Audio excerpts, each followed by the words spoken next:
نحمده ونصلي على رسوله الكريم اما بعد فاعوذ بالله من الشیطان الرجیم بسم اللہ الرحمن الرحیم رب اشرح لي صدری ویسر لي امری واحلل عقدۃ من لسانی یفقهوا قولی ربنا زدنا علما ربنا زدنا علما ربنا زدنا علما اللہم فقہنا فی الدین اللہم فقہنا فی الدین اللہم فقہنا فی الدین آمین الہی آمین۔ سورۃ ہود آیت نمبر 14 تک کل ہم نے کیا۔ اعوذ باللہ من الشیطان الرجیم بسم اللہ الرحمن الرحیم۔ من کان یرید الحیاۃ الدنیا وزینتها نوفی الیہم اعمالہم فیہا وہم فیہا لا یبخسون۔ اولئک الذین لیس لہم فی الآخرۃ الا النار وحبط ما صنعوا فیہا وباطل ما کانوا یعملون۔ افمن کان علی بینۃ من ربہ ویتلوہ شاہد منہ ومن قبلہ کتاب موسیٰ اماما ورحمۃ اولئک یؤمنون بہ ومن یکفر بہ من الاحزاب فالنار موعدہ فلا تک فی مریۃ منہ انہ الحق من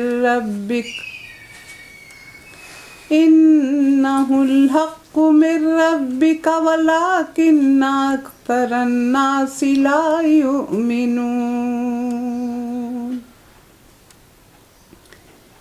ومن اظلم ممن افترى علی اللہ کذبا اولئک یعرضون علی ربہم وَيَقُولُ الْأَشْهَادُ هَٰؤُلَاءِ الَّذِينَ كَذَبُوا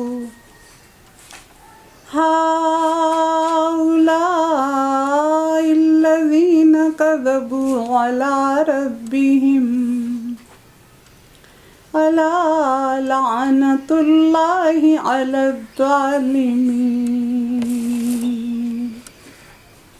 آمنت باللہ صدق اللہ العظیم۔ جو لوگ بس اس دنیا کی زندگی اور اس کی خوشنمائیوں کے طالب ہوتے ہیں، ان کی کارگزاری کا سارا پھل ہم ان کو یہاں دے دیتے ہیں اور اس میں ان کے ساتھ کوئی کمی نہیں کی جاتی، مگر آخرت میں ایسے لوگوں کے لیے آگ کے سوا کچھ نہیں ہے۔ الاعمال بالنیات۔ اللہ تعالیٰ فرماتے ہیں کہ اے میرے بندے، اگر تو میرے سے صرف دنیا طلب کرے گا تو آخرت نہیں ملنے کی، وہ تو جد و جہد سے ملتی ہے، کوشش سے ملتی ہے۔ اور اگر تو میرے سے دنیا اور آخرت طلب کرے گا تو میں تمہیں دنیا تو دوں گا کیونکہ وہ میں نے تمہارے لیے مقرر کر دی ہے، تو آخرت بھی دوں گا کیونکہ تو طلب کر رہا ہے۔ اور اگر تو میرے سے صرف آخرت مانگے گا تو دنیا میں تمہیں بن مانگے دوں گا کیونکہ وہ میں نے لکھا ہوا ہے، وہ جو میں نے تیرے لیے مقدر کیا ہوا ہے وہ میں تجھے دے کے رہوں گا۔ تو ہم نادان ہیں جو ہم دنیا مانگتے رہتے ہیں اور آخرت نہیں مانگتے، جو بغیر مانگے اور بغیر کوشش کے مل ہی نہیں سکتی ہے۔ منافق ہو، یہودی ہو یا نصارہ ہوں یا عام لوگ ہوں، جو آخرت کا خیال نہ رکھتا ہو اس کے نیک اعمال کا بدلہ اللہ تعالیٰ اسے دنیا میں دے دیتے ہیں، تندرستی، دولت، رزق کی کشائش، کثرت اولاد، یہ بدلے اس کو دنیا میں مل جاتے ہیں۔ تو اسے پیمانہ امروز و فردا میں نہ ناپ، جاویداں پہم رواں ہر دم جواں ہے زندگی۔ یہ فیزز ہیں، یہاں سے جائیں گے، پہلے عالم ارواح کا فیز تھا، پھر دنیا کا ہوا، دنیا سے جائیں گے برزخ، برزخ سے آخرت۔ تو یہ ایک نہ ختم ہونے والا سلسلہ ہے، اس کو ناپا نہیں جا سکتا کہ یہ 70 سال یا 65 سال کی زندگی ہے، یہ مطلب ہے اس کا۔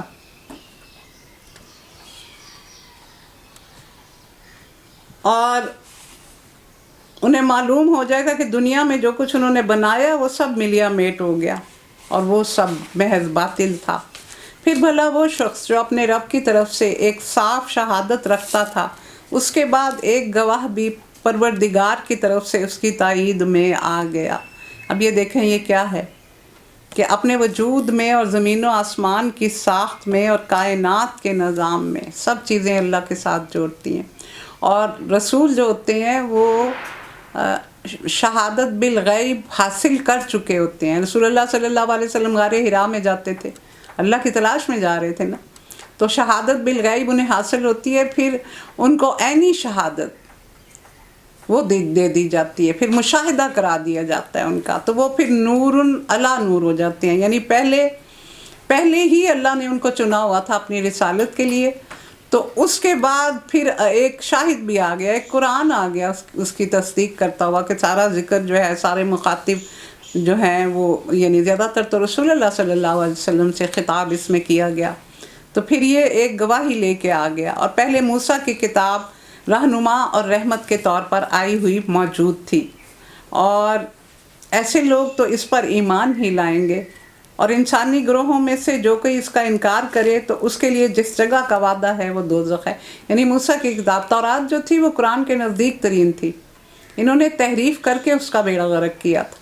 وہ قرآن کے نزدیک ترین کتاب تھی، اور اس میں بہت سی ایسی چیزیں ہیں کہ قرآن نے ان کی تصدیق کی ہے آ کے۔ اے پیغمبر تم اس چیز کی طرف سے کسی شک میں نہ پڑنا، یہ حق ہے تمہارے رب کی طرف سے، مگر اکثر لوگ نہیں مانتے۔ اور اس شخص سے بڑھ کے ظالم کون ہوگا کہ جو اللہ پر جھوٹ گڑے۔ ایسے لوگ اپنے رب کے حضور پیش کیے جائیں گے اور گواہ شہادت دیں گے کہ یہ ہیں وہ لوگ جنہوں نے اپنے رب پر جھوٹ گھڑا تھا۔ سنو، اللہ کی لعنت ہے ظالموں پر، ان ظالموں پر جو اللہ کے راستے سے روکتے ہیں اور اس کو ٹیڑھا کرنا چاہتے ہیں۔ اب یہ دیکھیں، اور گواہ شہادت دیں گے، تو یہ شہادتیں کیا ہوں گی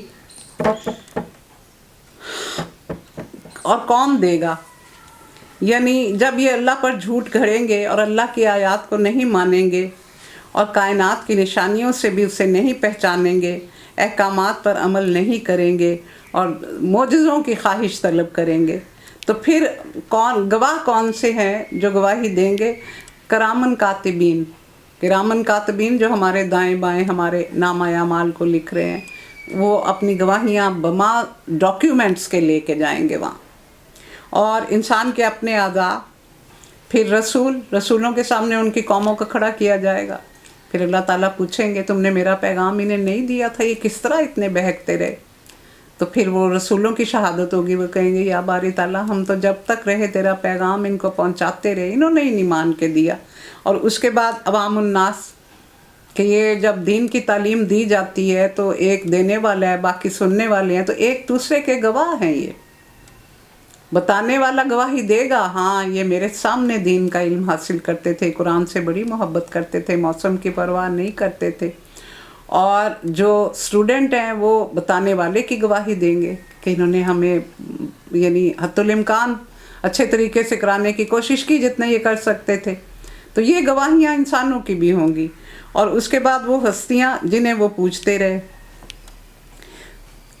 جن کی پوجا کرتے رہے، وہاں اگر وہ رسول ہیں، پیغمبر ہیں، یا اولیاء ہیں، یا ارواح ہیں، جنات ہیں، فرشتے ہیں، تو وہ کہیں گے کہ ہاں ہم نے کہا تھا۔ تو سارے اپنے اوپر سے ہٹائیں گے اس شرک کے دبے کو، ہم نے نہیں کہا تھا یا باری تعالیٰ، ہم تو آپ کی طرف بلاتے رہے۔ تو اس طرح بھی گواہیاں ہوں گی۔ پھر حضرت جبرائیل کی گواہی ہوگی کہ میں نے تو یہ پیغام پہنچایا تھا آپ کے رسول پہ، میں تو اپنا کام پورا کرایا تھا، اور اس کے بعد فرشتے بھی گواہی دیں گے، فرشتے بھی گواہی دیں گے، فرشتے دیکھتے ہیں، فرشتے نیک لوگوں کے لیے دعائیں کرتے ہیں اوپر، فرشتے مدد کے لیے آتے ہیں دنیا میں، راستہ بھول جائیں تو وہ نیک لوگوں کو راستہ بتانے آتے ہیں، اور اس طرح پھر ہمارے اعمال نامے قیامت والے دن بولیں گے۔ بولنے والی کتاب کہا گیا ہے اس کو، کہ جو کچھ لکھا ہوا ہے اس سے کوئی انکار نہیں کر سکے گا۔ اور کچھ ایسے لوگ ہوں گے ہر دھرم جو کہیں گے یا باری تعالیٰ ہم نے نہیں یہ کیے ہوئے، تو اللہ تعالیٰ کہیں گے میرے پاس تو ریٹن ریکارڈ ہے، تو وہ کہیں گے یہ ہمارے سامنے تھوڑا لکھا گیا تھا۔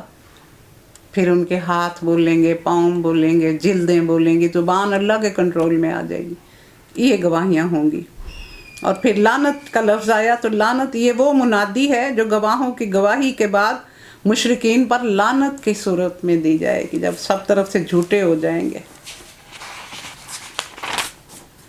اور آخرت کا انکار کرتے ہیں۔ وہ زمین میں اللہ کو بے بس کرنے والے نہ تھے، یہ سب آخرت میں ان کو کہا جائے گا، اور نہ اللہ کے مقابلے میں ان کا کوئی حامی تھا، انہیں اب دوہرا عذاب دیا جائے گا، نہ وہ کسی کی سن سکتے تھے، نہ خود ہی انہیں کچھ سوچتا تھا، یعنی کچھ سمجھاتا تھا تو سنتے نہیں تھے، اور اپنی عقل دروازے دل کے بند کیے ہوئے تھے۔ یہ وہ لوگ ہیں جنہوں نے اپنے آپ کو خود گھاٹے میں ڈالا، اور رہ گئے وہ لوگ جو ایمان لائے اور جنہوں نے نیک عمل کیے اور اپنے رب ہی کے ہو کے رہے، تو یقیناً وہ جنتی لوگ ہیں اور وہ جنت میں ہمیشہ رہیں گے۔ ان دونوں فریقوں کی مثال ایسی ہے جیسے ایک آدمی اندھا بہرا ہو اور دوسرا دیکھنے اور سننے والا ہو، کیا دونوں برابر ہو سکتے ہیں؟ کیا تم اس مثال سے کوئی سبق نہیں لیتے؟ اب دیکھیں، ایک نہ ڈر ہے اور ایک اپنے رب سے ڈر رہا ہے، ایک حق ہے، ایک حق سے نا بینا ہے، نہیں دیکھتا حق کو، اور ایک حق بینا ہے، وہ حق کو بڑے دھیان سے دیکھ رہا ہے، اور ایک حق شناس ہے، وہ حق کو پہچان رہا ہے، ایک حق ناشناس ہے جس کو حق کی پہچان ہی نہیں آ رہی، ایک حق سے بہرا ہے اور ایک حق کو سننے والا ہے۔ ایک بہرا ہے، وہ نہیں سن رہا حق کو، وہ سننا ہی نہیں چاہتا، اس لیے کہ سننا چاہتا نہیں ہے، تو یہ دونوں برابر نہیں ہیں۔ اور ایسے ہی حالات تھے جب ہم نے نوح کو اس کی قوم کی طرف بھیجا، اس نے کہا میں تم لوگوں کو صاف صاف خبردار کرتا ہوں کہ اللہ کے سوا کسی کی بندگی نہ کرو، ورنہ مجھے اندیشہ ہے کہ ایک دردناک دن کا عذاب تمہیں پکڑ لے گا۔ جواب میں اس کی قوم کے سردار جنہوں نے اس کی بات ماننے سے انکار کیا تھا بولے ہماری نظر میں تو اس کے سوا تم کچھ نہیں ہو کہ ایک عام سے آدمی ہو، اور ہم دیکھ رہے ہیں کہ ہماری قوم میں سے بس وہی لوگ تمہاری پیروی کر رہے ہیں جو ارذل ہیں، یعنی بہت کم تر درجے کے جو لوگ ہیں وہ تمہاری پیروی کر رہے ہیں۔ ہرقل روم نے ابو سفیان سے رسول اللہ صلی اللہ علیہ وسلم سے پوچھا، ان کے بارے میں پوچھا ابو سفیان سے کہ ان کی پیروی کون لوگ کرتے ہیں، تو ابو سفیان نے کہا کہ کمزور طبقہ اور جو کم درجے کے لوگ ہیں وہ کرتے ہیں، اور اونچے درجے کے لوگ ان کی پیروی نہیں کر رہے۔ تو ہرقل نے جواب دیا کہ نبیوں کے پیروکار ہمیشہ کمزور اور نچلے طبقے کے لوگ ہی ہوتے ہیں، جیسے غلام ہوتے ہیں، جیسے مالی طور پہ کمزور لوگ ہوتے ہیں کہ وہی ہوتے ہیں۔ اور یہی بات دیکھیں یہاں حضرت نوح علیہ السلام سے پوچھی جا رہی ہے،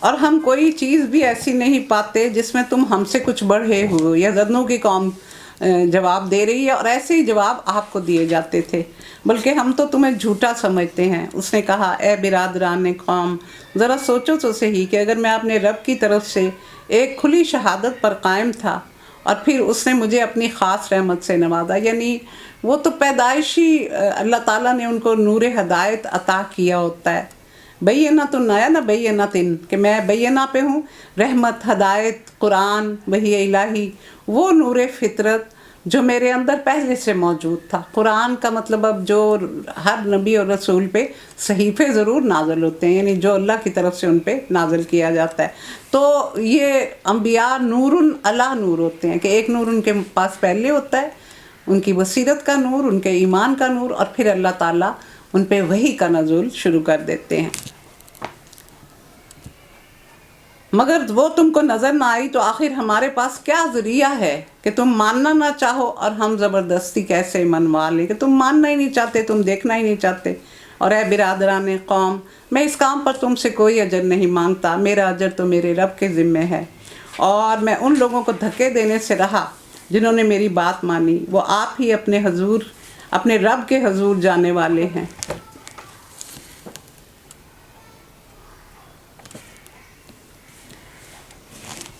وہ آپ ہی اپنے رب کے حضور جانے والے ہیں۔ میں دیکھتا ہوں کہ تم لوگ جہالت برت رہے ہو، اور اے قوم اگر میں ان لوگوں کو دھتکار دوں تو اللہ کی پکڑ سے مجھے کون بچائے گا؟ تم لوگوں کی سمجھ میں کیا اتنی بات بھی نہیں آتی؟ اور میں تم سے نہیں کہتا کہ میرے پاس رب کے خزانے ہیں، نہ میں یہ کہتا ہوں کہ میں غیب کا علم رکھتا ہوں، نہ میرا یہ دعویٰ ہے کہ میں فرشتہ ہوں، اور یہ بھی نہیں میں کہہ سکتا کہ جن لوگوں کو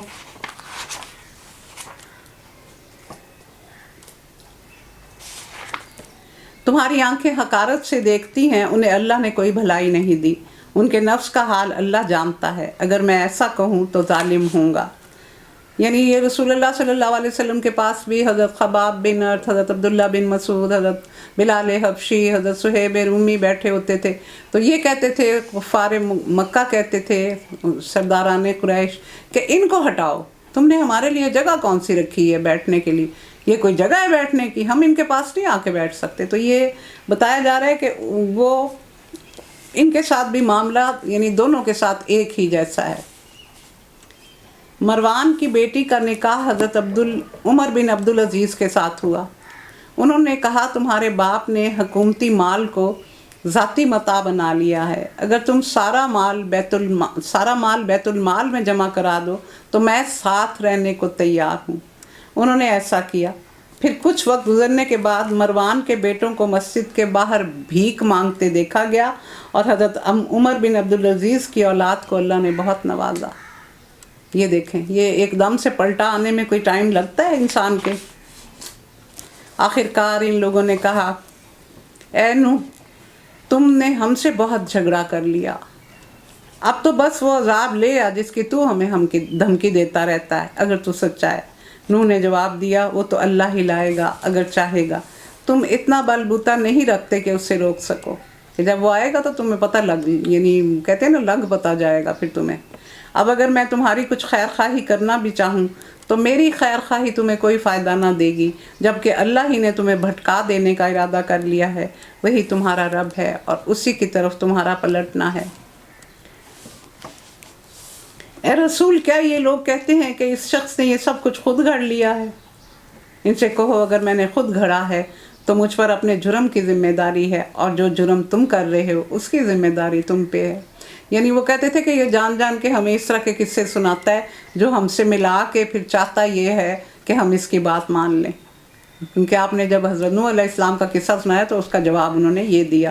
نوح پر وحی کی گئی کہ تمہاری قوم میں سے جو لوگ ایمان لا چکے اب کوئی اور ماننے والا نہیں ہے، ان کے کرتوتوں پر غم کھانا چھوڑ دو اور ہماری نگرانی میں ہماری وحی کے مطابق ایک کشتی تیار کرو، اور دیکھو جن لوگوں نے ظلم کیا ہے ان کے بارے میں میرے سے سفارش نہ کرنا۔ دیکھیں اللہ تعالیٰ باتیں کر رہے ہیں اپنے نبیوں سے، یہ سارے کے سارے اب ڈوبنے والے ہیں۔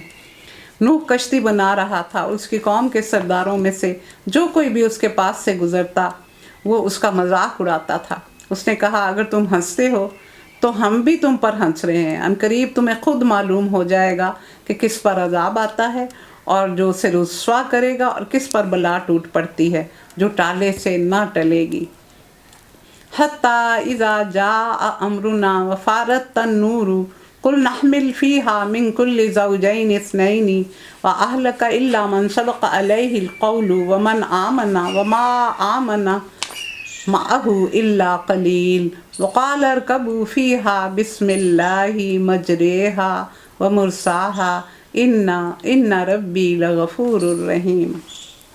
یہاں تک کہ جب ہمارا حکم آ گیا اور تنور ابل پڑا تو ہم نے کہا ہر قسم کے جانوروں کا ایک ایک جوڑا کشتی میں رکھ لے، اور اپنے گھر والوں کو بھی، سوائے ان کے جن کی نشاندہی پہلے ہو چکی، کہ جو ایمان نہیں لائے وہ ساتھ نہیں جائیں گے، اس میں سوار کرا دو، اور ان لوگوں کو بھی بٹھا لو جو ایمان لائے ہیں، اور تھوڑے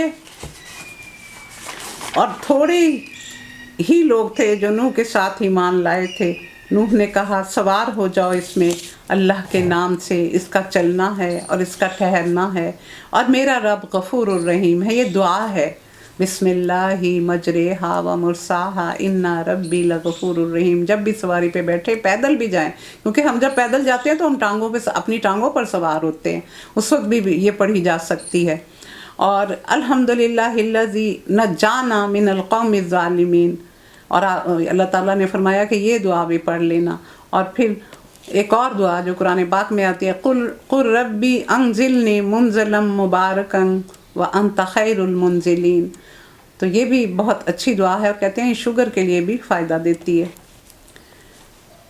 حضرت نوح نے ایک درخت لگایا، 100 سال تک وہ درخت پرورش پاتا رہا. پھر اس کو کاٹا اور تختے بنائے، 3 درجے بنائے، نچلے میں پرندے رکھے، درمیان والے میں جانور اور درمیانے میں جاندار، اور اوپر میں انسان مع ضروریات زندگی کے.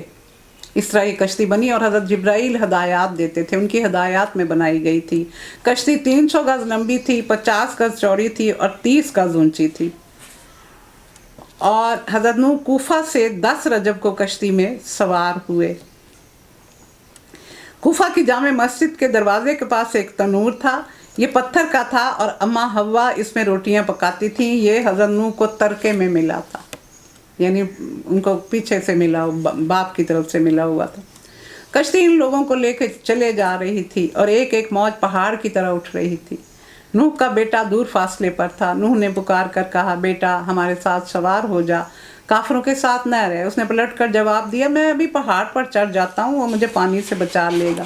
تو آپ کے 4 بیٹے تھے، حام، سام اور یافس، وہ تینوں آپ کے ساتھ گئے. یام نہیں گیا تھا، کنعان یا یام نام تھا اس کا، اس کی بیوی گئی تھی.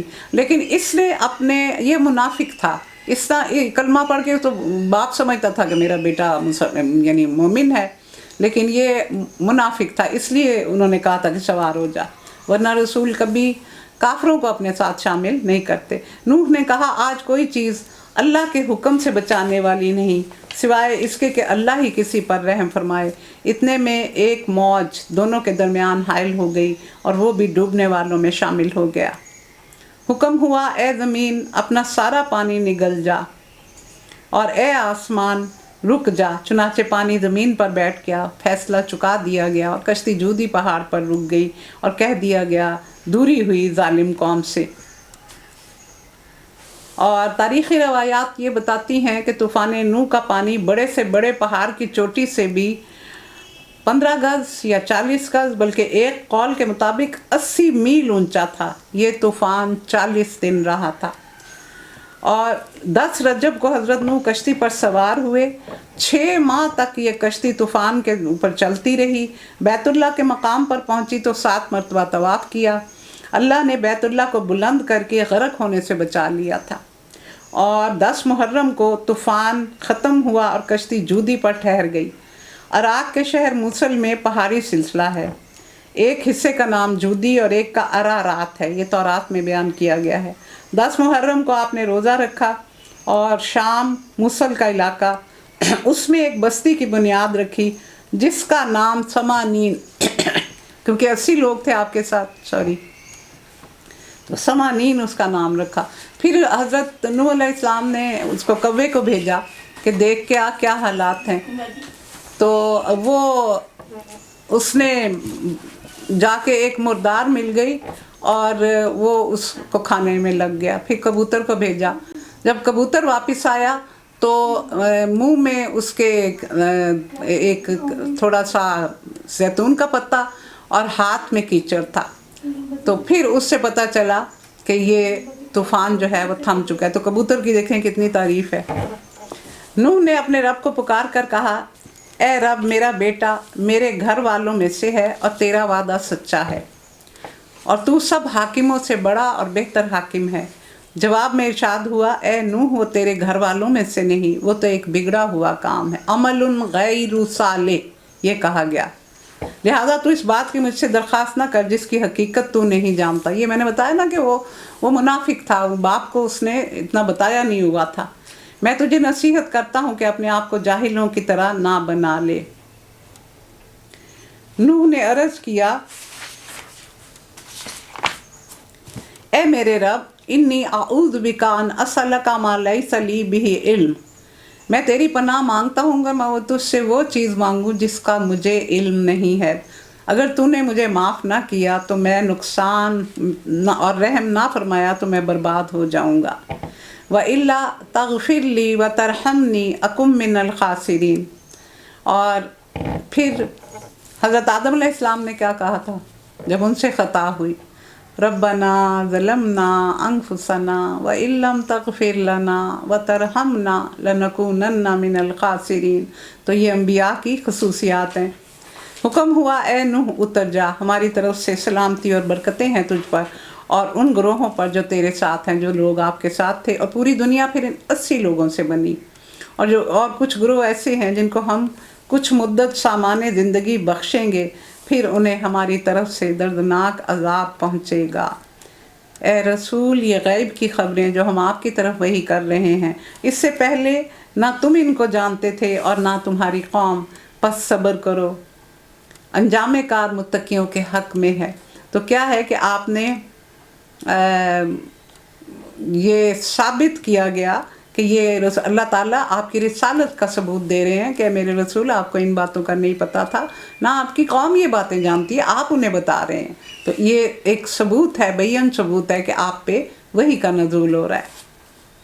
تو پھر فصبر آیا تو پیر طریقت نے فرمایا صبر سے مشکلیں حل ہوتی ہیں، صبر سب تکلیفوں کا علاج ہے، صبر کا نتیجہ فتح ہے، بے صبرے ناکام اور نامراد رہتے ہیں۔ اللہ کو صبر بہت زیادہ پسند ہے۔ ایلوا کا پھل ہے نا، کروا کا سیلا، ہوتا یہ ویسا ہے، صبر کرنا ہوتا بہت مشکل ہے لیکن اس کا انجام بڑا شاندار ہے۔ اور وہاں اخلاق اور صبر، یہ دو چیزیں ایسی ہیں کہ جن کا اتنا اجر ملے گا کہ انسان ششدر رہ جائیں گے۔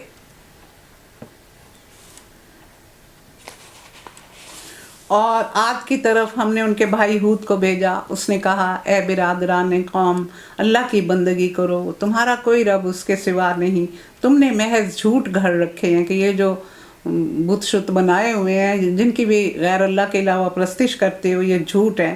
اے میرے بھائیو، اس کام پر میں تم سے کوئی اجر نہیں چاہتا، میرا اجر تو میرے رب کے ذمے ہے جس نے مجھے پیدا کیا، کیا تم عقل سے کام نہیں لیتے؟ اور اے میری قوم کے لوگوں، اپنے رب سے معافی مانگو، پھر اس کی طرف پلٹو، وہ تم پر آسمان کے دہانے کھول دے گا، یعنی رحمتوں کے دروازے کھول دے گا، اور تمہاری موجودہ قوت پر مزید قوت سے اضافہ کر دے گا۔ مجرموں کی طرح منہ نہ پھیرو۔ یعنی کیا ہے کہ یہ تمہیں توبہ کرو گے، توبو الیہ، توبہ کرو گے تو پھر یہ سارا کچھ تمہیں ملے گا۔ تو توبہ کیا ہے؟ اس کے دو رکن ہیں، ایک مثبت ہے اور ایک منفی ہے۔ منفی یہ ہے کہ غلط اعمال کو چھوڑ دیا جائے، اور مثبت یہ ہے کہ صحیح عقائد اور اعمال اختیار کیے جائیں۔ اور توبہ کا مطلب رجوع کرنا ہے۔ استغفار کی بنیاد خشیت پر ہے، یعنی اللہ کا خوف دل میں ہو تو، اور توبہ کی محبت پر ہے۔ شعور اور احساس ان دونوں کے لازمی اجزاء ہیں۔ شعور اور احساس ہے تو انسان توبہ بھی کرے گا، استغفار بھی کرے گا، اس کے منفی پہلو کو بھی پہچانے گا، اس کے مثبت پہلو کو بھی۔ انہوں نے جواب دیا اے ہود، تو ہمارے پاس کوئی شہادت لے کر نہیں آیا، یعنی کوئی معجزہ دکھا ہمیں، جیسے رسول اللہ صلی اللہ علیہ وسلم سے کہا جاتا تھا۔ تیرے کہنے سے ہم اپنے معبودوں کو نہیں چھوڑ سکتے، اور ہم تجھ پر ایمان لانے والے نہیں، ہم تو یہ سمجھتے ہیں کہ تجھ پر ہمارے معبودوں کی مار پڑ گئی ہے۔ مار پڑ گئی ہے کہ کیا؟ کہ تو ہمارے معبودوں کو گالیاں دیتا ہے تو دکھ، ایذا، بیماری اور جنون میں مبتلا ہو گیا ہے، اور پھر تو خارج از عقل باتیں کر رہا ہے کہ ان کی بد دعا لگ گئی ہے کہ تو ان کو برا کہتا تھا، وہ تو ہمارے معبود ہیں۔ ہود نے کہا میں اللہ کی شہادت پیش کرتا ہوں اور تم گواہ رہو کہ یہ جو اللہ کے سوا دوسروں کو تم نے خدائی میں شریک کر رکھا ہے، اس سے میں بیزار ہوں۔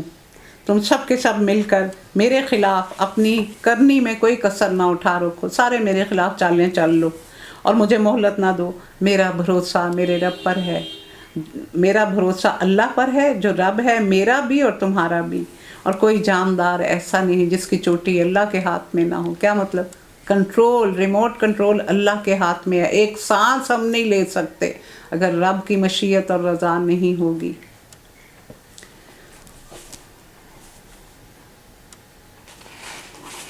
دنیا ہاتھ میں ہونی چاہیے، دل میں نہیں، دل اللہ کے لیے مخصوص ہونا چاہیے۔ مومن دن کو راہب اور رات کو راکب ہوتے ہیں، دن کو ڈرتے رہتے ہیں، رہبہ ہے نا ڈرنا، اور راکب ہوتے ہیں کہ مسلحوں پر سوار ہوتے ہیں اور اپنے رب کی یاد میں لگے رہتے ہیں۔ یہ مومن کی پہچان ہے۔ بے شک میرا رب سیدھی راہ پر ہے، یعنی جو صراط مستقیم اختیار کرے گا اس کی اپنے رب سے ملاقات ہوگی۔ اگر تم منہ پھیرتے ہو تو پھیر لو، میں جو پیغام دے کر بھیجا گیا تھا میں نے وہ تمہیں پہنچا دیا۔ اب میرا رب تمہاری جگہ دوسری قوم کو اٹھا لے گا اور تم اس کا کچھ نہ بگاڑ سکو گے۔ یقیناً میرا رب ہر چیز پر نگران ہے۔ اور ان کی قوم کے 4000 لوگ تھے جو ایمان لائے تھے۔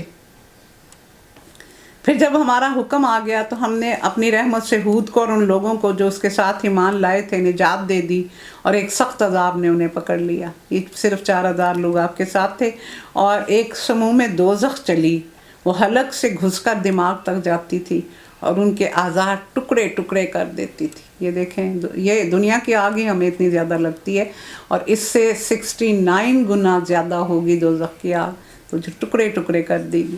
یہ ہیں عاد، اپنے رب کی آیات سے انہوں نے انکار کیا اور اس کے رسولوں کی بات نہ مانی، اور ہر جبار دشمن حق کی پیروی کرتے رہے۔ آخرکار اس دنیا میں بھی ان پر پھٹکار پڑی اور قیامت کے روز بھی۔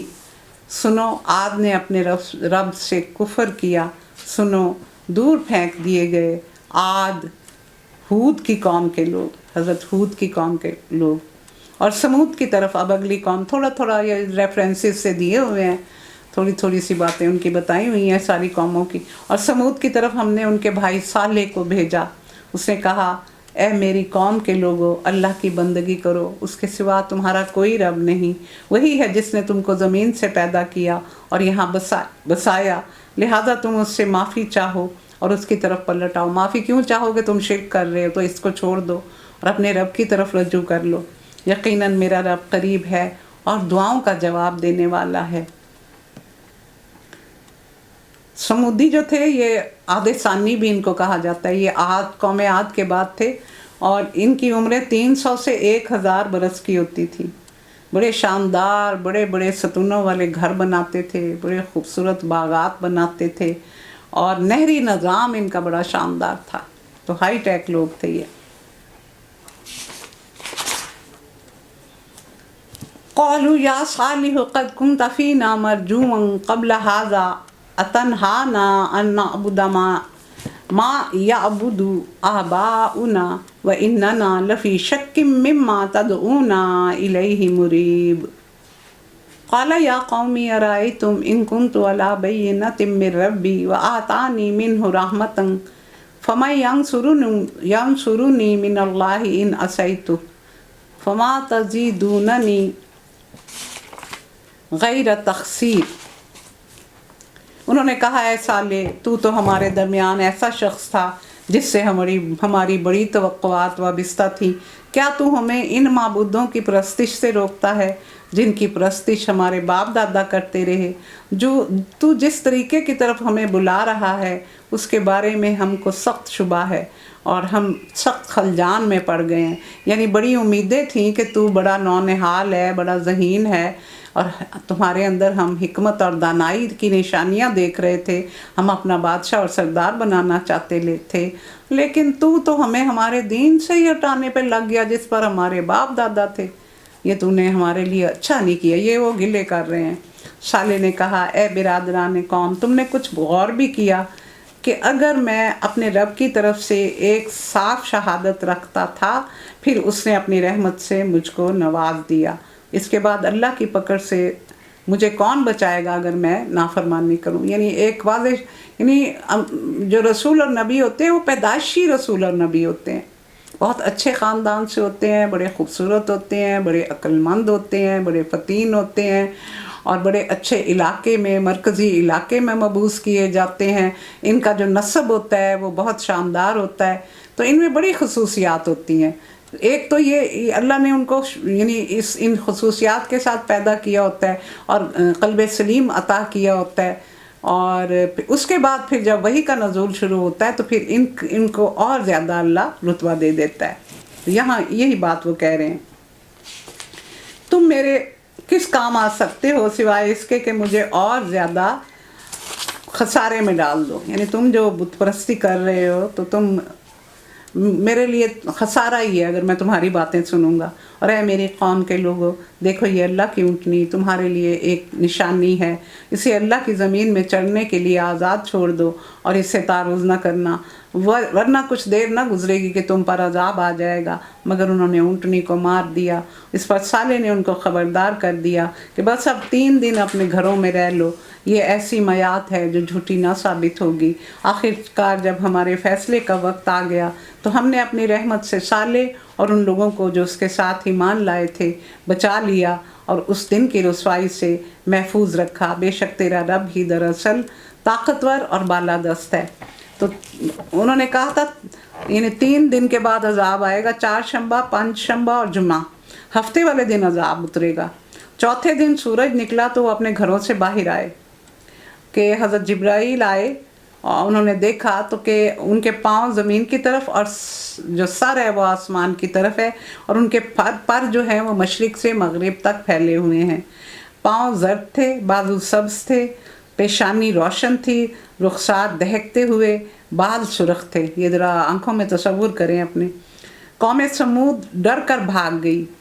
قبریں وہ جب انہوں نے کہا تھا تو انہوں نے پہلے ہی حضرت صالح نے جب کہا تھا کہ 3 دن کے بعد عذاب آئے گا تو قبریں انہوں نے پہلے ہی تیار کی ہوئی تھیں. جب یہ منظر دیکھا تو دوڑ گئے وہاں اور قبروں میں چھپنے کی کوشش کرنے لگے، لیکن حضرت جبرائیل نے نعرہ بلند کیا، مکانوں کی چھتیں گریں اور وہ اوندھے منہ پڑے رہ گئے. تو یہ ان کے اوپر ہوا.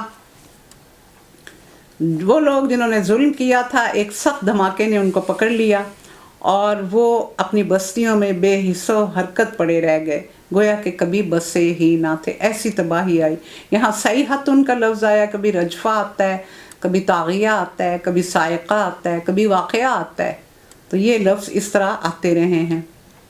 سنو، سمود نے اپنے رب سے کفر کیا اور دور پھینک دیے گئے سمود. اور دیکھو ابراہیم کے پاس، اب یہ دیکھیں حضرت ابراہیم اور حضرت لوط کا قصہ آ رہا ہے. ہمارے فرشتے خوشخبری لیے ہوئے پہنچے، کہا تم پر سلام ہو، یعنی سلامتی ہو. ابراہیم نے جواب دیا تم پر بھی سلامتی ہو. پھر کچھ دیر نہ گزری تھی کہ وہ ایک بھنا ہوا بچڑا ضیافت کے لیے لے آئے. یہ پتھر کے اوپر انہوں نے بچڑے کو بھونا تھا. یہ دیکھیں آج لوگ بڑا زیادہ کہتے ہیں باربیکیو، تو یہ اس زمانے کی بات ہے. یہ باربیکیو ہوا تھا، پتھر کے اوپر بھونا تھا بچڑے کو. مگر جب دیکھا کہ ان کے ہاتھ کھانے پر نہیں بڑھتے تو ان کو شک پڑ گیا اور دل میں خوف محسوس ہوا. انہوں نے کہا ڈرو نہیں، ہم تو لوط کی قوم کی طرف بھیجے گئے ہیں. ابراہیم کی بیوی بھی کھڑی ہوئی تھی، ان کی بیوی بھی کھڑی سن رہی تھی. وہ یہ سن کر ہنس دی. پھر ہم نے اس کو اسحاق اور اسحاق کے بعد یعقوب کی خوشخبری دی. وہ بولی ہائے کم بختی، اب میرے ہاں اولاد ہوگی جبکہ میں بڑھیا پھوس 90 سال کی تھی اور حضرت جو ابراہیم تھے وہ 100 سال کے تھے، اور اس سے پہلے ان کے 13 سال کے بیٹے حضرت اسماعیل موجود تھے. یہ وہ بی بی ہاجرہ میں سے تھے، یہ بی بی سارہ جو ان کی چچا زاد تھیں ان کے تھے بیٹے. بڑی عجیب بات ہے، میرے میاں بھی بوڑھے ہو چکے ہیں، یہ تو بڑی عجیب بات ہے. فرشتوں نے کہا اللہ کے حکم پر تعجب کرتی ہو؟ ابراہیم کے گھر والوں، تم لوگوں پر تو اللہ کی رحمت اور اس کی برکتیں ہیں، اور یقیناً اللہ نہایت قابل تعریف اور بڑی شان والا ہے. یہاں دیکھیں ان کے لیے اہل البیت کا لفظ آیا ہے، تو رسول اللہ صلی اللہ علیہ وسلم کے بیت کے لیے بھی یہی بولا جاتا ہے. تو یہ ایک ہی سلسلہ ہے. پھر جب ابراہیم کی گھبراہٹ دور ہوئی اور اولاد کی بشارت سے اس کا دل خوش ہو گیا تو اس نے قوم لوط کے معاملے میں ہم سے جھگڑا شروع کر دیا. اب اللہ تعالیٰ مخاطب ہمیں کر رہے ہیں. حقیقت میں ابراہیم بڑا حلیم اور نرم دل آدمی تھا. اواہم منیب، اواہن ہوتا ہے آہیں بھرنے والا، بہت ہی رقیق القلب، ہر حال میں ہماری طرف رجوع کرتا تھا. لیکن جھگڑا کیا، وہ کہہ رہے تھے کہ ان کے اوپر عذاب نہ بھیجیں. وہاں آپ کا بھتیجا حضرت لوط آپ کے بھائی کے بیٹے تھے، تو وہ چاہ رہے تھے کہ ابھی ان کو تھوڑی اور مہلت مل جائے، عذاب نہ آئے. آخر ہمارے فرشتوں نے اس سے کہا اے ابراہیم اس سے باز آ جا، تمہارے رب کا حکم آ چکا ہے اور اب ان لوگوں پر عذاب آ کے رہے گا جو کسی کے پھیرے سے نہ پھرے گا. اور جب ہمارے فرشتے لوط کے پاس پہنچے تو وہ ان کی آمد سے بہت گھبرایا اور دل تنگ ہوا اور کہنے لگا آج ہاذا یوم عصیب، کہ آج بڑی مصیبت کا دن. کیوں کہ وہ لڑکے جو فرشتے جو تھے وہ خوبصورت لڑکوں کے روپ میں تھے، اور وہ قوم ان نیچرل لسٹ، ہومو سیکشولیٹی، سوڈومی، ان چیزوں میں وہ مبتلا تھی. تو وہ بڑے پریشان ہوئے. ان مہمانوں کا آنا تھا کہ اس کی قوم کے لوگ اس کے گھر کی طرف دوڑ پڑے، اور ان کی بیوی نے جا کے بتا دیا کہ بڑے خوبصورت لڑکے آئے ہیں، وہ ان کی قوم میں سے تھی. تو وہ دوڑے آئے بدنیتی کے ساتھ. پہلے سے وہ ایسی ہی بدکاریوں کے عادی تھے. لوط نے ان سے کہا بھائیو یہ میری بیٹیاں ہیں، یہ تمہارے لیے پاکیزہ تر ہیں، کچھ اللہ کا خوف کرو اور مجھے میرے مہمانوں کے سامنے رسوا نہ کرو. بیٹیاں کا مطلب کہ اللہ نے تمہارے لیے عورت بنائی ہے. تم عورتوں کو چھوڑ کے آدمیوں سے اپنی شہوت پوری کرتے ہو. تم کس قدر بہکے ہوئے لوگ ہو. اور کہا کیا تم میں کوئی بھلا آدمی نہیں ہے؟ تو انہوں نے جواب دیا تجھے معلوم ہے تیری بیٹیوں میں ہمارا کوئی حصہ نہیں، یعنی تو جانتا ہے کہ ہم کس کماش کے لوگ ہیں، ہم کیا چاہتے ہیں.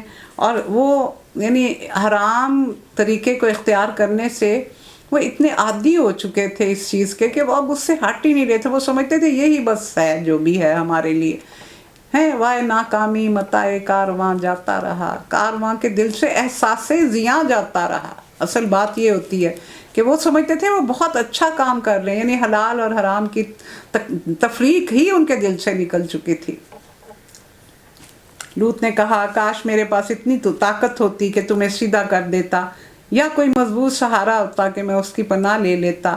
تب فرشتوں نے اس سے کہا اے لوط ہم تیرے رب کے بھیجے ہوئے فرشتے ہیں، یہ لوگ تیرا کچھ نہ بگاڑ سکیں گے. وہ پریشان ہوئے کہ میرے مہمان ہیں اور ان کے ساتھ اب یہ کیا کریں گے. تو انہوں نے کہا تو نہ گھبرا، ہم تو فرشتے ہیں، بس تو کچھ رات رہے اپنے اہل و عیال کو لے کر نکل جا، اور دیکھو تم میں سے کوئی شخص پیچھے پلٹ کے نہ دیکھے، مگر تیری بیوی ساتھ نہیں جائے گی، کیونکہ اس پر بھی وہی کچھ گزرنے والا ہے جو ان پر ہونے والا ہے.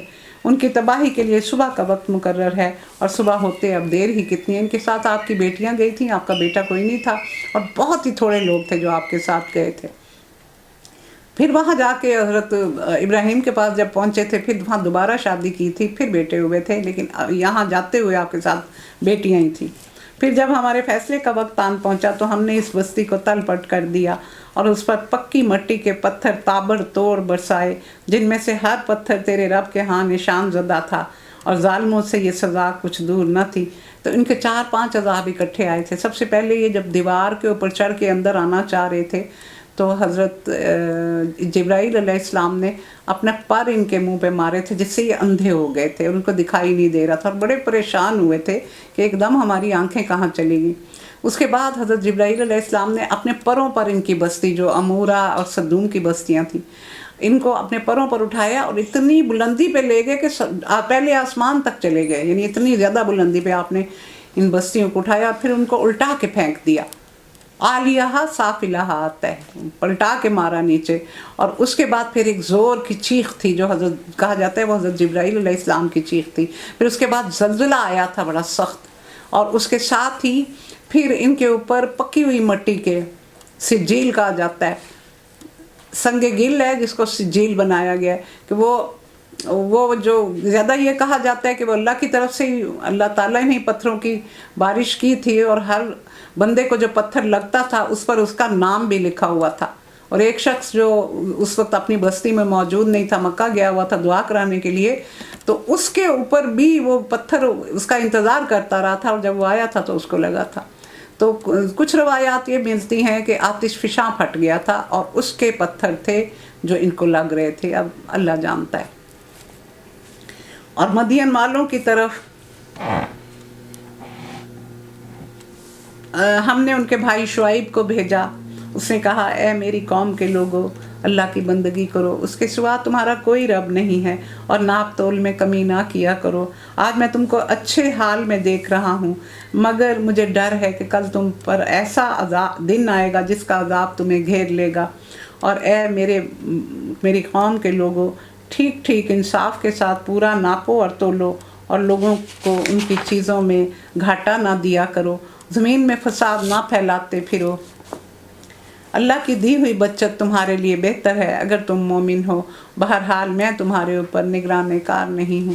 تو یہ جو قوم تھی یہ چورستے پہ تھی، یعنی قافلے جب گزرتے تھے تو ان کا علاقہ ایسا تھا کہ یمن شام جاتے ہوئے قافلے یہاں سے گزرتے تھے، تو ایک تو یہ ان قافلوں کو لوٹتے تھے، دوسرا ان سے ٹیکس لیتے تھے، یعنی ان سے ایک طرح کا ٹیکس وصول کرتے تھے جو وہاں سے گزرتے تھے، اور دوسرا ان کے قافلوں پر حملے بھی کر لیتے تھے، چوتھا ان کو اللہ کے دین سے روکتے تھے، لا دین لوگ تھے، یعنی جو شخص بھی اللہ کی طرف آنا چاہتا تھا یا رسول کی بات سنتا تھا اس کو ورغلا کے اپنی طرف لاتے تھے، یعنی 3-4 گناہ یہ اکٹھے کر رہے تھے۔ اور ان کو سمجھایا جا رہا ہے کہ تم یہ جو اس طرح ناپ تول میں کمی کرتے ہو، چیزیں بھی کم دیتے ہو، لوگوں کو ناپتے بھی کم ہو، تو یہ اس سے برکت نہیں ہوتی، برکت اس سے ہوتی ہے کہ کسی کو تھوڑا زیادہ دیا جائے اس کے حصے، یعنی جو اگر تم 1 کلو دے رہے ہو تو اس میں بھی تھوڑا سا برکت والا ان کو دو، تو اللہ بھی تمہارے مال میں پھر برکت ڈال دیتا ہے۔ تو برکت حاصل کرنے کا طریقہ یہ ہے۔ حضرت جبرائیل علیہ السلام نے کہا آئندہ فتنے اور فساد برپا ہوں گے، تو آپ صلی اللہ علیہ وسلم نے پوچھا ہے جبرائیل اس کا کیا حل ہے؟ تو انہوں نے کہا اس کتاب میں حل ہے، اس کے مطابق زندگی گزارنا اور معاملات کا حل اس میں تلاش کرنا۔ تو ہم آج اس کو چھوڑ کے ذلیل و رسوا ہی ہو رہے ہیں نا، اس زمانے میں معزز سے مسلمان ہو کر، اور ہم خار ہوئے تارک قرآن ہو کر، ہم خار ہوئے ہیں یہ اس کو چھوڑ کے۔ انہوں نے جواب دیا اے شعیب، کیا تجھے تیری نماز یہ سکھاتی ہے کہ ہم ان سارے معبودوں کو چھوڑ دیں جن کی پرستش ہمارے باپ دادا کرتے رہے ہیں، یا یہ کہ ہم اپنے مال میں اپنی منشا کے مطابق تصرف نہ کریں؟ بس تو ہی تو ایک عالی ظرف اور راست باز آدمی رہ گیا ہے۔ ایسے ہی ہوتا ہے نا جب کوئی کسی کو سمجھائے، یہ تو ذاتی مشاہدے کی باتیں ہیں کہ اگر کوئی کسی کو سمجھانا چاہے تو سننے والے کو یہ اتنا، یعنی اس کا انداز اور اس کا سمجھانا اتنا برا لگتا ہے کہ وہ تان و تشنی پہ اتر آتے ہیں کہ ایک آپ ہی تو بڑے اچھے ہیں نا، باقی ہم تو سب گناہ گار یہاں بیٹھے ہوئے ہیں نا، ایک پارسا تو آپ ہی ہیں۔ یہ آج بھی ایسے ہی ہے۔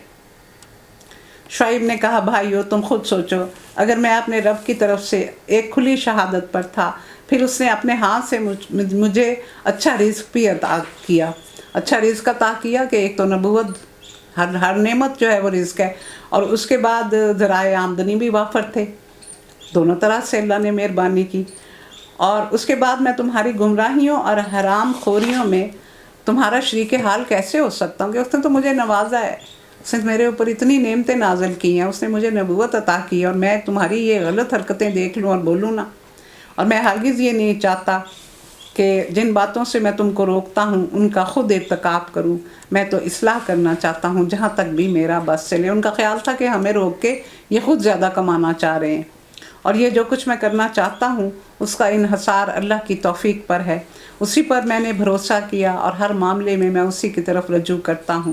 اے میری قوم کے لوگوں، میرے خلاف تمہاری ہٹ دھرمی کہیں یہ نوبت نہ پہنچا دے کہ آخرکار تم پر وہی عذاب آ جائے جو نوح، ہود یا صالح کی قوم پر آیا تھا، اور لوط کی قوم تم سے کچھ زیادہ دور بھی نہیں۔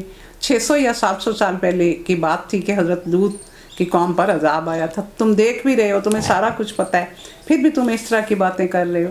وَاسْتَغْفِرُوا رَبَّكُمْ ثُمَّ تُوبُوا إِلَيْهِ إِنَّ رَبِّي رَحِيمٌ وَدُودٌ۔ دیکھو اپنے رب سے معافی مانگو اور اس کی طرف پلٹ آؤ، بے شک میرا رب رحیم ہے اور اپنی مخلوق سے بہت زیادہ محبت رکھتا ہے۔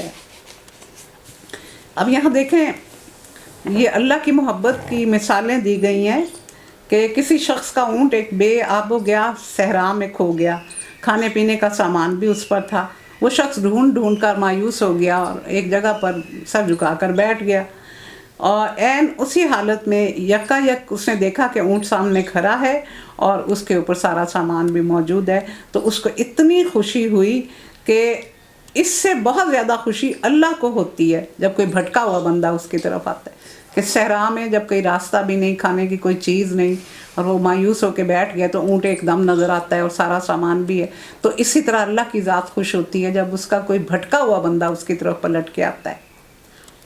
پھر ایک اور یہاں واقعہ بتایا گیا کہ جب رسول اللہ صلی اللہ علیہ وسلم کی خدمت میں کچھ قیدی لائے گئے. ان میں ایک عورت تھی جس کا شیر خوار بچہ اس سے چھوٹ گیا تھا اور وہ پاگلوں کی طرح ماری ماری پھر رہی تھی. جس بچے کو دیکھتی اپنی چھاتی سے چمٹا کر دودھ پلانا شروع کر دیتی.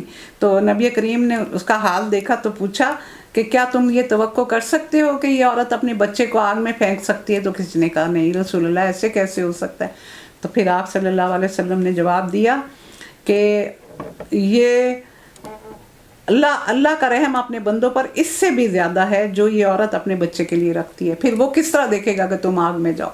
اسی لیے تو وہ رسول بھیجتا ہے، کتابیں بھیجتا ہے، تمہاری ہدایت کے اتنے انتظام کرتا ہے، لیکن تم بات کو سمجھتے نہیں.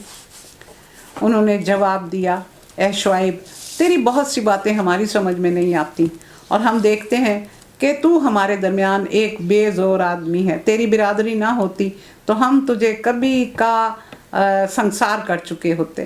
تیرا بل بوتا تو اتنا نہیں کہ ہم پر بھاری ہو.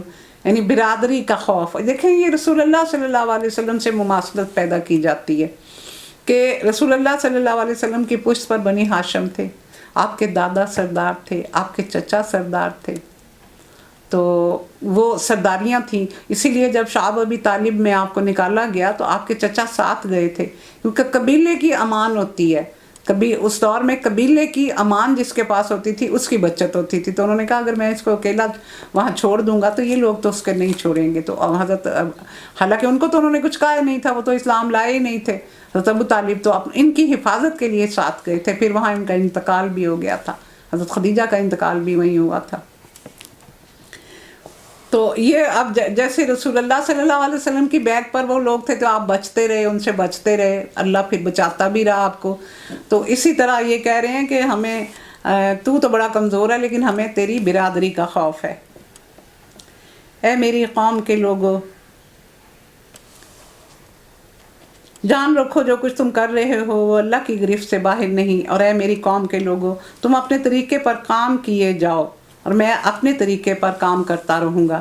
جلد ہی تمہیں معلوم ہو جائے گا کہ کس پر ذلت والا عذاب آتا ہے، کون جھوٹا ہے. تم بھی انتظار کرو اور میں بھی انتظار کرتا ہوں. یہ جو آیت ہوتی ہے نا فَارْتَقِبُوا إِنِّي مَعَكُمْ رَقِيبٌ، اس کا مطلب یہ ہوتا ہے کہ یہ آخری حد ہے کہ اب تمہارے اوپر عذاب ہی آئے گا. اب میں دیکھتا ہوں کہ اللہ تعالیٰ کون سا عذاب لاتے ہیں، کس طرح لاتے ہیں، اور تم بھی دیکھ لو کہ اب تمہارے اوپر سوائے عذاب کے اور کوئی راستہ تمہارے لیے نہیں ہے.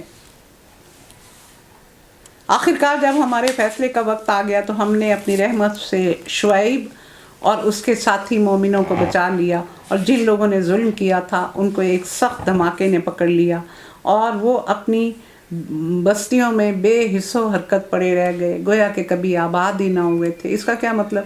گویا کہ کبھی آباد نہ ہوئے تھے یعنی اس طرح مٹ گئے کہ جیسے کبھی دنیا میں آئے ہی نہیں تھے. اس طرح ان کی بستیوں کو ملیا میٹ کیا گیا. سنو، مدین والے بھی دور پھینک دیے گئے جس طرح سمود پھینکے گئے تھے. اور موسیٰ کو، آپ دیکھیں حضرت موسیٰ کی باری آ گئی، اور موسیٰ کو ہم نے اپنی نشانیوں اور کھلی کھلی سند کے ساتھ فرعون اور اس کے سرداروں کے پاس بھیجا، مگر انہوں نے فرعون کے حکم کی پیروی کی، حالانکہ فرعون کا حکم راستی کا نہ تھا. قیامت کے روز وہ اپنی قوم کے آگے آگے ہوگا اور اپنی پیشوائی میں انہیں دوزخ کی طرف لے جائے گا. کیسی بدتر جائے ورود ہے جس پر کوئی پہنچے. اور ان لوگوں پر دنیا میں بھی لعنت پڑی اور قیامت کے روز بھی پڑے گی. اور کتنا برا ہے یہ صلہ جو کسی کو ملے. تو یہ پتہ چلتا ہے کہ دنیا میں نیکی اور سچائی اور حق کی طرف جو لوگ رہنمائی کرتے ہیں، تو جن لوگوں نے یہاں ان کی پیروی کی ہے وہ وہاں بھی ان کے جھنڈے تلے ہوں گے اور ان کی پیشوائی میں وہ جنت میں جائیں گے. یعنی وہ ان کے رہنما آگے آگے ہوں گے اور وہ پیچھے پیچھے ان کے ساتھ جائیں گے.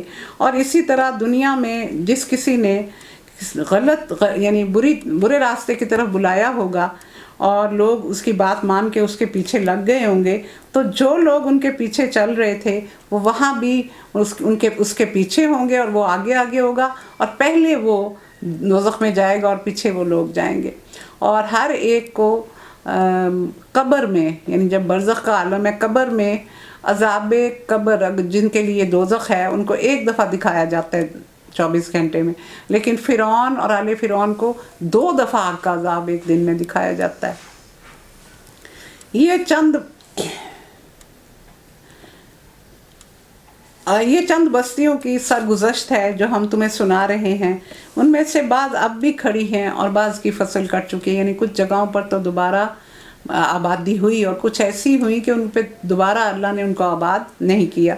ہم نے ان پر ظلم نہیں کیا، انہوں نے اپنے اوپر خود ظلم ڈھایا، اور جب اللہ کا حکم آ گیا تو ان کے وہ معبود جنہیں وہ اللہ کو چھوڑ کے پکارا کرتے تھے ان کے کچھ کام نہ آ سکے، اور انہوں نے ہلاکت اور بربادی کے سوا انہیں کچھ فائدہ نہ دیا۔ دیکھیں یہ جو پتھر کے بت ہیں ان کو آگ میں ڈالا جائے گا۔ کیوں ڈالا جائے گا؟ ایک تو وہ جو ان کی پرستش کرتے تھے وہ دیکھ لیں کہ جن کو ہم نے معبود بنایا تھا وہ بھی ہماری طرح آگ میں ہی جل رہے ہیں، ان کی بھی وہی درگت بن رہی ہے۔ اور دوسرا یہ کہ کہا جاتا ہے کہ پتھروں میں بھی جب ان کی پرستش کی جاتی ہے تو ان میں تکبر پیدا ہو جاتا ہے، کیونکہ اللہ تعالیٰ کی ہر چیز میں زندگی ہے، ہمیں محسوس نہیں ہوتی، تو اس وجہ سے بھی انہیں آگ میں جلایا جائے گا۔ اور تیرا رب جب کسی ظالم بستی کو پکڑتا ہے تو پھر اس کی پکڑ ایسی ہی ہوا کرتی ہے، یعنی بالکل تباہ و برباد۔ فی الواقعی اس کی پکڑ بڑی سخت اور دردناک ہوتی ہے۔ حقیقت یہ ہے کہ اس میں ایک نشانی ہے ہر اس شخص کے لیے جو عذاب آخرت کا خوف کرے۔ وہ ایک دن ہوگا جس میں سب لوگ جمع ہوں گے، اور پھر جو کچھ بھی اس روز ہوگا سب کی آنکھوں کے سامنے ہوگا۔ آئے دیکھیں چورستے میں ہنڈیا پھوٹے گی، ہم اس کے لانے میں بہت زیادہ تاخیر نہیں کر رہے۔ یہ دیکھیں کون کہہ رہا ہے؟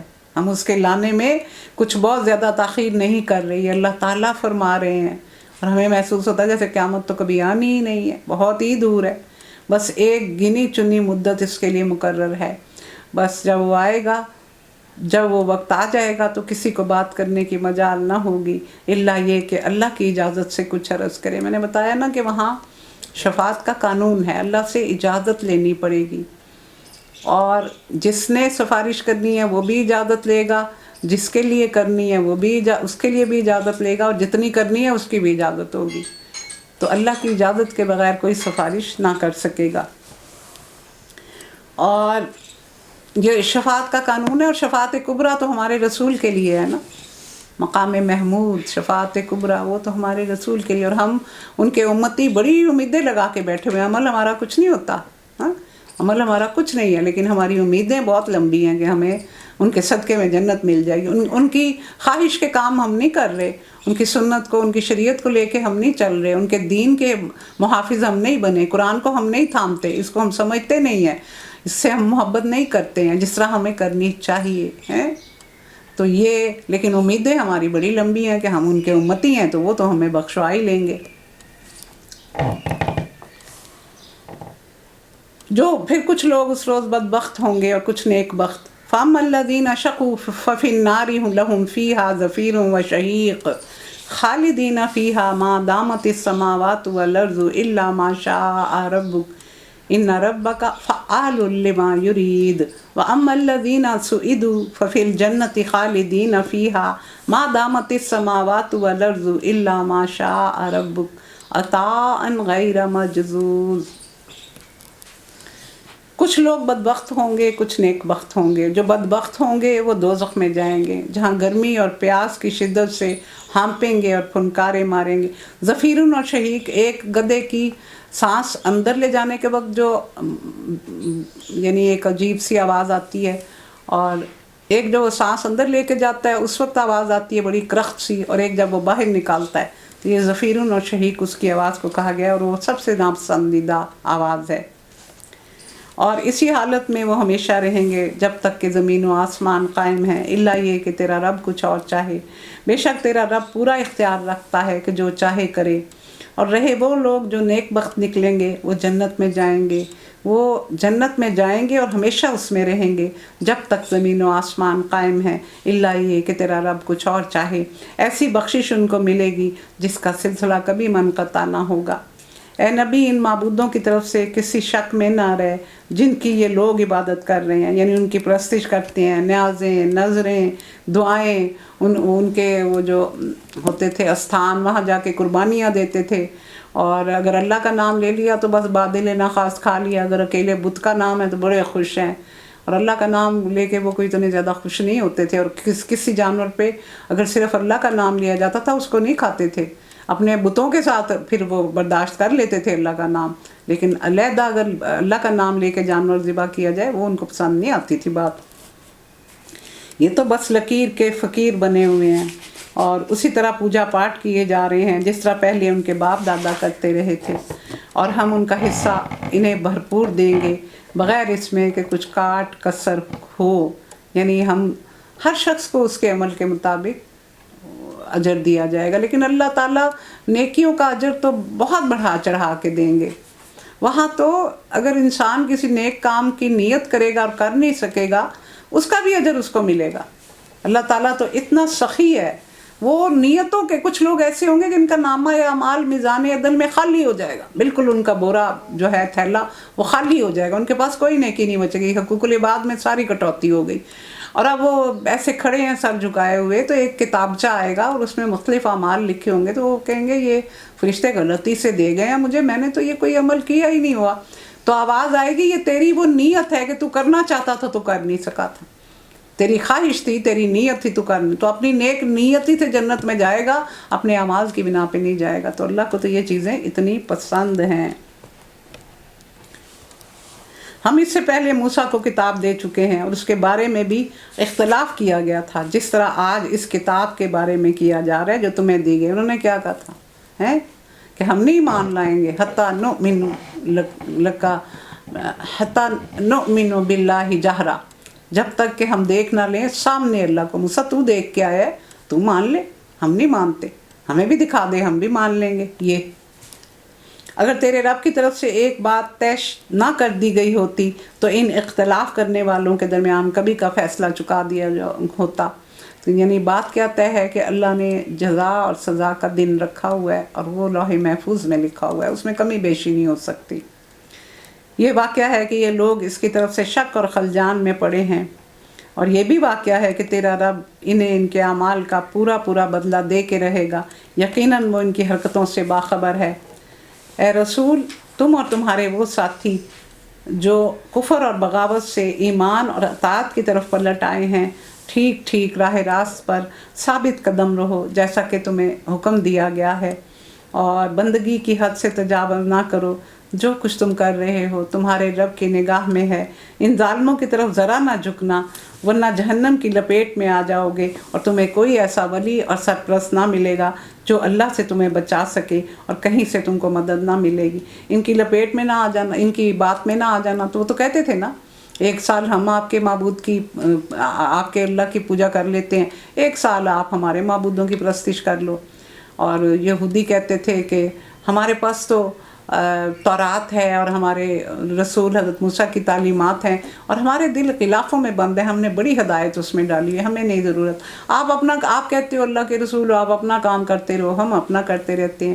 اسی طرح عیسائی کہتے تھے، سارے چاہتے تھے کہ اپنے اپنے کاموں میں لگے رہیں اور ان کو ڈسٹرب نہ کیا جائے، لیکن رسول اللہ صلی اللہ علیہ وسلم کے ذمے کیا کام تھا؟ وَالَّذِي أَرْسَلَ رَسُولَهُ بِالْهُدَى وَدِينِ الْحَقِّ لِيُظْهِرَهُ عَلَى الدِّينِ كُلِّهِ۔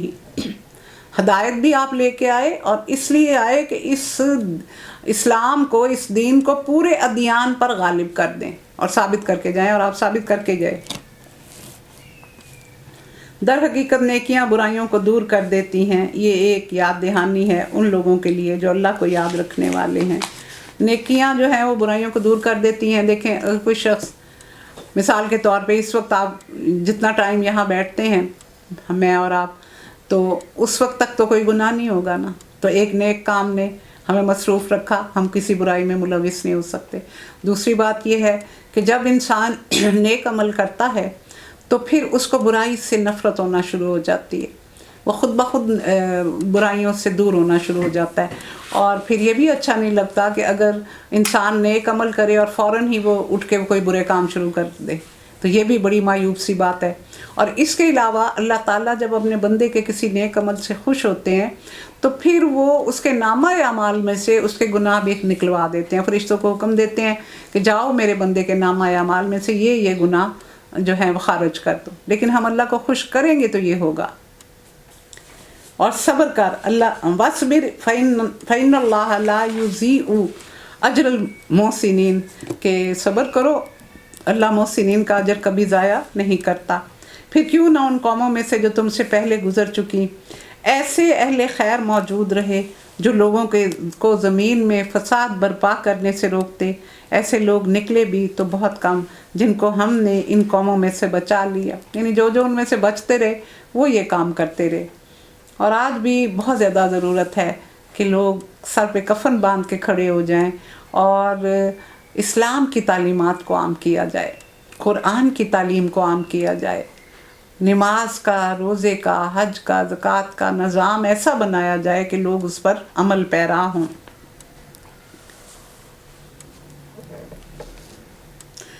ورنہ ظالم لوگ تو انہی مزوں کے پیچھے پڑے رہے جن کے سامان انہیں فراوانی کے ساتھ دیے گئے تھے اور وہ مجرم بن کر رہے۔ تیرا رب ایسا نہیں کہ بستیوں کو ناحق تباہ کر دے حالانکہ اس کے باشندے اصلاح کرنے والے ہوں، یعنی اگر وہاں نیکوکار لوگ ہوں تو پھر ایسا نہیں ہوتا، اصلاح کرنے والے ہوں، خود نیک عمل کرنے والے نہیں ہوں۔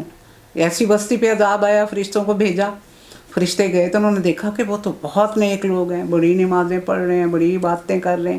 وہ واپس آ گئے کہ ہم غلطی سے آ گئے۔ انہوں نے جا کے اللہ تعالیٰ سے کہا کہ یا باری تعالیٰ ہم فلاں بستی میں گئے، وہاں تو بڑے نیک لوگ ہیں، وہ یہ کر رہے تھے، وہ کر رہے تھے۔ تو اللہ تعالیٰ نے فرمایا ہاں انہی سے عذاب شروع کرنا، کیونکہ وہ صرف اپنے لیے سوچتے رہے، انہوں نے دوسروں کی اصلاح نہیں کی۔ تو امت مسلمہ کو بہترین امت کیوں کہا گیا؟ یأمرون بالمعروف وینہون عن المنکر۔ یہ بہترین امت، امت وسطیٰ کیوں ہے؟ کہ یہ نیکی کا حکم دیتی ہے اور برائی سے روکتی ہے۔ تو اس کا مطلب ہے جب ہم یہ کام نہیں کر رہے تو ہم امت وسطیٰ میں اور امت محمدیہ میں شامل نہیں ہیں، کیونکہ اس کی تو صفت ہی یہ ہے کہ وہ دوسروں کو بھی روکتی ہے برائی سے۔ بے شک تیرا رب اگر چاہتا تو تمام انسانوں کو ایک گروہ بنا سکتا تھا، مگر اب تو وہ مختلف طریقوں پر چلتے رہیں گے اور بے راہ رویوں سے صرف وہ لوگ بچیں گے جن پر تیرے رب کی رحمت ہوگی۔ اور تیرے رب کی رحمت، تیرے رب کی وہ بات پوری ہو گئی جو اس نے کہی تھی کہ میں جہنم کو جن اور انسانوں سب سے بھر دوں گا۔ الا من رحم ربک ولذلک خلقہم وتمت کلمۃ ربک لأملأن جہنم من الجنۃ والناس اجمعین وکل نقص علیک من انباء الرسل ما نثبت به فؤادک وجاءک فی ہذہ الحق وموعظۃ وذکریٰ للمؤمنین وقل للذین لا یؤمنون اعملوا علی مکانتکم انی عاملون وانتظروا انا منتظرون وللہ غیب السماوات والارض والیہ یرجع الامر کلہ فاعبدہ وتوکل علیہ وما ربک بغافل عما تعملون۔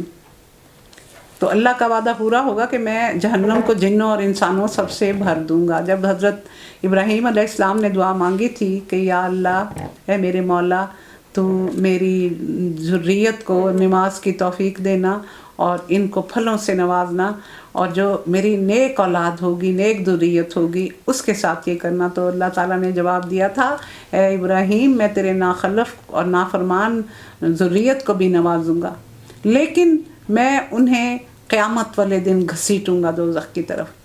تو یہ جو پھر اس نے شیطان نے جو مہلت مانگی کہ مجھے مہلت دے، میں تیرے بندوں کو ورغلاؤں گا، میں اوپر سے آؤں گا، نیچے سے آؤں گا، دائیں سے آؤں گا، بائیں سے آؤں گا، ہر طرف سے آؤں گا، آگے سے آؤں گا، پیچھے سے آؤں گا، اوپر سے نہیں وہ آ سکتا، اوپر اللہ کی ذات کی رحمت ہے، تو یہ میں ہر طرف سے آؤں گا اور میں ورغلاؤں گا۔ تو پھر اللہ تعالیٰ نے کہا تھا کہ ہاں تجھے، اس نے کہا تیرے سارے بندے، تیرے بہت سے بندے میرے پیچھے آئیں گے لیکن تیرے مخلص بندے نہیں آئیں گے، وہ میرے قابو میں نہیں آئیں گے۔ تو اللہ تعالیٰ نے فرمایا تھا تجھے میں مہلت دیتا ہوں، میں تجھ سے اور ان بندوں سے، ان جنوں اور انسانوں سے جو تیری پیروی کریں گے، جہنم کو بھر دوں گا۔ اور اے رسول، یہ پیغمبروں کے قصے جو ہم تمہیں سناتے ہیں، یہ وہ چیزیں ہیں جن کے ذریعے سے ہم تمہارے دل کو مضبوط کرتے ہیں۔ دل کو مضبوط کیا جاتا ہے نا، دیکھیں اگر کسی کو کوئی تکلیف ہو تو بتایا جاتا ہے دیکھو وہ فلاں کو بھی یہ تھا، فلاں کا بھی یہ مسئلہ تھا، اس نے کتنے حوصلے سے اپنا وقت کاٹا، پھر اللہ نے اس کی یہ مشکل دور کر دی جب اس نے صبر کیا۔ تو یہ اللہ تعالیٰ بھی اپنے رسول کی تعلیف قلبی کرتے ہیں، اور پھر رسولوں کے واقعات بتا بتا کے سمجھاتے ہیں کہ دیکھو ان کے ساتھ، سب کے ساتھ یہ ہوا، یہ صرف آپ کے ساتھ نہیں ہو رہا، اور ان کے اندر تم کو حقیقت کا علم ملا، اور ایمان لانے والوں کو نصیحت اور بیداری نصیب ہوئی۔ رہے وہ لوگ جو ایمان نہیں لاتے تو ان سے کہہ دو تم اپنے طریقے پر چلتے رہو اور میں اپنے طریقے پر کام کیے جاؤں گا۔ تو یہ بھی ایک وارننگ ہوتی ہے، اس کا مطلب بھی یہ ہوتا ہے کہ اب تمہارا انجام قریب ہے، اب تمہارے اوپر عذاب آئے گا، اب تمہارے لیے اللہ نے سزا لکھ دی ہے۔ یہ آخری ہوتا ہے مقام جب یہ رسول اس طرح کہتے ہیں، تو اس کا مطلب ہے کہ اب تمہارے سدھرنے کا کوئی چانس نہیں، اب تمہارے اوپر عذاب آئے گا، تم کرتے رہو جو تم کرتے ہو، میں نے تو مقدور بھر کوشش کی کہ میں تمہیں سمجھا سکوں لیکن تم سمجھ کے ہی نہیں دیتے، تو اب تم پھر انتظار کرو اور میں بھی انتظار کر رہا ہوں، تم انجام کار تم بھی انتظار کرو اور میں بھی ہم بھی انتظار کر رہے ہیں۔ آسمانوں اور زمین میں جو کچھ چھپا ہوا ہے سب اللہ کے قبضہ قدرت میں ہے، اور سارا معاملہ اسی کی طرف رجوع کیا جاتا ہے۔ بس اے نبی تو اس کی بندگی کر، اسی پر بھروسہ رکھ، اور جو کچھ تم لوگ کر رہے ہو تیرا رب اس سے بے خبر نہیں، نہ آپ کو سنبھالا جا رہا ہے، آپ کو حوصلہ دیا جا رہا ہے، آپ کو ڈھارس دی جا رہی ہے، آپ کی بات نہیں مان رہے، آپ کو بڑا تنگ کر رہے ہیں، آپ کا دل بڑا غمگین ہوتا ہے، تو کیا قرآن پاک میں ہی آتا ہے میرے رسول کیا تو اپنی جان کو ہلکان کر دے گا کہ وہ تیری بات نہیں سن رہے؟ تو پھر اس طرح سمجھایا جا رہا ہے کیونکہ کام آپ کا بے حد مشکل تھا اور اس میں بہت ہی صبر اور استقامت کی ضرورت تھی، تو اللہ تعالیٰ خود اپنے رسول کو حوصلہ دیتے رہتے ہیں۔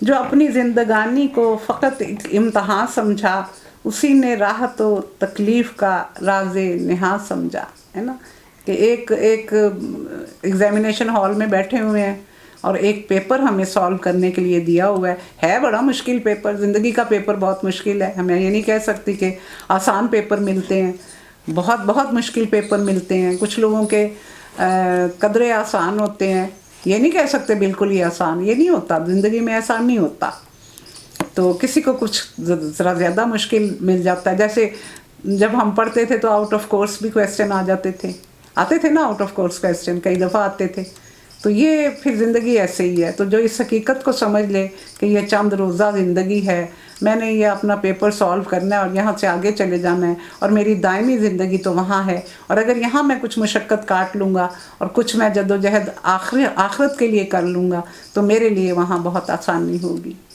سبحانک اللہم و بحمدک نشہد ان لا الہ الا انت نستغفرک و نتوب الیک، آمین الہی آمین۔ آج ہم نے سورۃ ہود مکمل کر لی اور ہم کل انشاءاللہ سورۃ یوسف پڑھیں گے۔